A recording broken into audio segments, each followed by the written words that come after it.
Instead of complaining how expensive Ubers are relative to flights, you should be grateful for how cheap flights are relative to the cost of Ubers. If you know, like, how supply chains work, you'll know that the last mile or like the last mile of getting your goods to the final destination is the most expensive part. It's like basically like 80% of the total cost of transportation. And similarly, like when you fly, like that's like the commoditized part. The Uber is the very individualized service that doesn't scale well.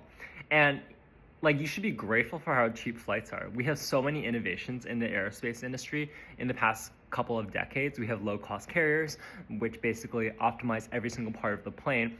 And that's why you're able to fly from New York to like Tampa in like for $21. And people used to spend like multiple months of their salaries to fly.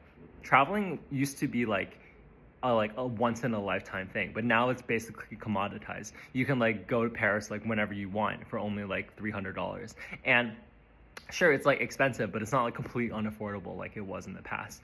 And instead of like complaining about how expensive Ubers are relative to flights, you should be grateful how cheap flights are relative to everything else that we have.